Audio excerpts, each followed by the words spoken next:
Define Kalahandi सदस्यता अभियान शुभारंभ। कलाहांडी जिलावासी विश्वास और निष्ठा को पुंजी कर समस्त को एकाठी करने और सेमानक आस्था को सम्मान दे एक सशक्त कलाहांडी जिला गठन कर स्वप्न देखि डिफाइन कलाहांडी पक्षर आज प्रथम पर्यायर ताहार सदस्य संग्रह अभियान आरंभ कर सदस्य संग्रह अभियान कार्यक्रम आज अपराह्न स्थानीय भवानीपाटना टाउन हॉल ठारे अनुष्ठित हो जाइछे। एही सदस्य संग्रह अभियान कार्यक्रम में डिफाइन कलाहांडी अध्यक्ष मधु महंती जोग देथिले। एही अभियान आज आरंभ हुई आसंता जनवरी 31, 2025 तारीख पर्यंत चलिबा सह 1 लाख ऊर्ध्व लोक डिफाइन कलाहांडी सदस्य करने अभियान आरंभ होइछे। डिफाइन कलाहांडी एकमात्र उद्देश्य कलाहांडी जिलार विकास। कलाहांडी अनेक समस्या रही किंतु मुख्य समस्या है बेकारी समस्या। द्वितीय समस्या होछि मद।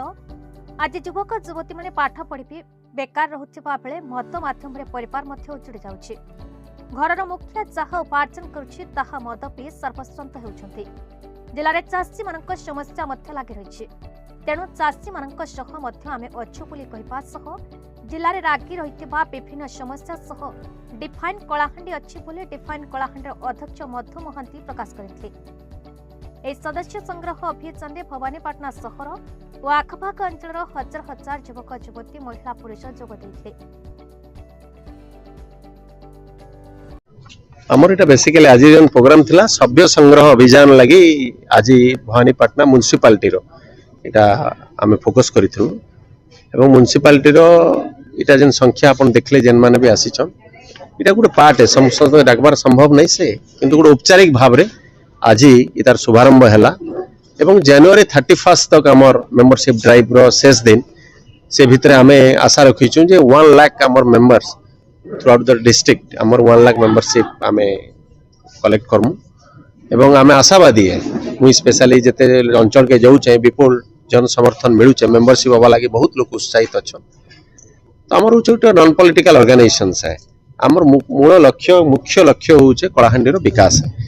कलाहांडी विकास लगे जेन एजेंडा नहीं करी आमे बाहरी छु से एजेंडा होछ कलाहांडी लोकंकर एजेंडा है। इटा डिफाइन कलाहांडी रो एजेंडा नहीं से बहुत दिन धरि करी कलाहांडी लोक ई डिमांड करी आसुचन मुई जेंटा कहली सेटा मोर मुहरे मुई कहूचे किंतु लोकंकर भाषाटा मोर मुहरे मुई आपण मानके जणाउचे जिनिस मुई गोटे माध्यम है लोकंकर समस्या मीडिया सामने के आणबार।